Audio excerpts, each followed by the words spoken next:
December of 2011, John and I both introduced our first generation factory edition.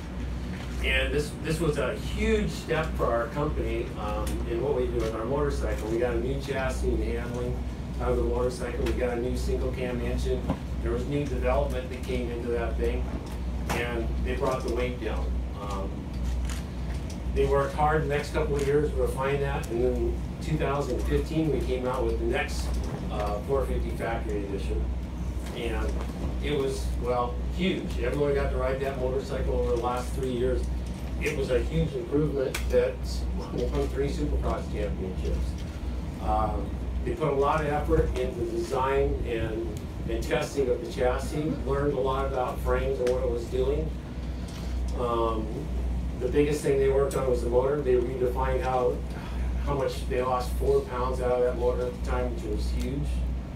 Characteristics, the way it made power. And the other thing they did was they worked on weight. They looked at every single component of the motorcycle, and this was a huge thing, was they wanted to bring the weight of the motorcycle down. For their riders, it was a fantastic thing to have a lighter motorcycle. It's just one of those free, easy things that you have. On this generation, the next generation 450, they had a lot of goals that they wanted to work on. One of the goals they wanted to work on was chassis, and handling, and the rider cockpit, the body work, all that stuff. They wanted to improve all these things. They wanted to make the motorcycle easier for riders to ride. On the chassis, they were working on stiffness and comfort. And those are 2 words, any guy who works on suspensions and chassis, stiffness and comfort don't go together. But the big goal that they were working on was the generation before, the chassis absorbed bumps really, really good. But they wanted the motorcycle to be more precise and a little more stable. So they worked on the triangle, the upper part of the steering head down to the cross member underneath and the down tube. They actually got that about 7 to 10% stiffer.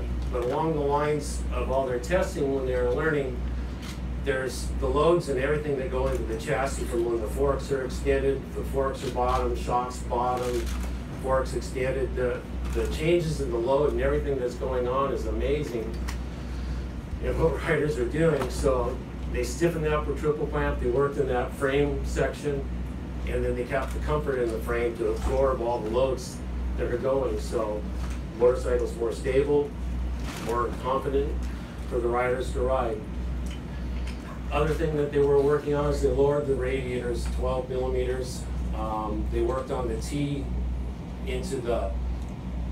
going to the top of the radiators. They changed the tanks on the top of the radiators and the lower tanks on the radiators. And they improved the cooling system, and they brought the radiators closer to the center of the motorcycle. Also on the frame, that they worked on shortening the muffler up, bringing everything together. Anyone who's worked on any of the KTMs in the past, they've got a new head pipe system. They've got a mid pipe now,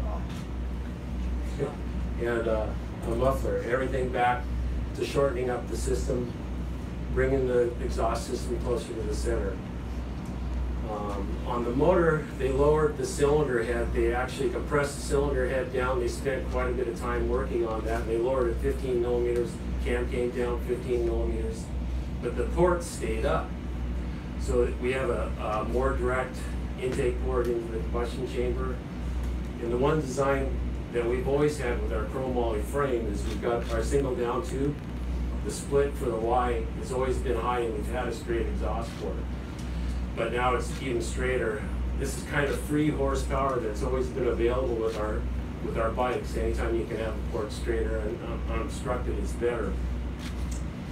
The cam is the same lift, same profiles, but it's got 2 degrees more advance on the intake lobe. They worked a lot on the friction on the cam king guides. They learned a lot of stuff on just what drags motors down, how freer you can make a motor work. The whole goal with the motor was to make a lighter feeling motorcycle, but without making power unrideable. They wanted to keep the torque characteristics, everything that we've had. the same. They wanted to keep the motorcycle very powerful, which they've always been able to do. KTM's a horsepower company, but they wanted to improve it and make it lighter feeling.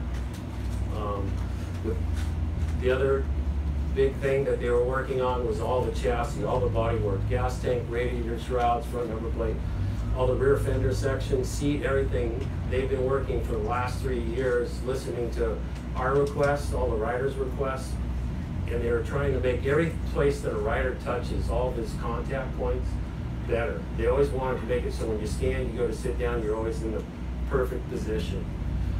And they've always believed in our motorcycle. This is a big goal, is that just trying to make the motorcycle, anytime you have more confidence and it's easier to ride, riders go faster.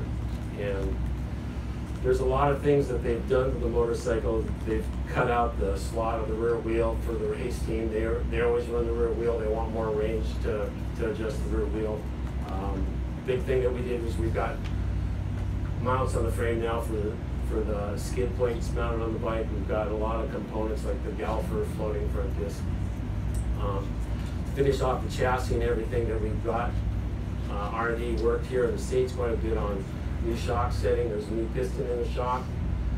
There's new fork settings, and it was always their goals that they're working on is to make motorcycles more comfortable, stand up good, give you more confidence, and have great bottoming resistance. So everything that we've ridden, they've met their goals on this stuff.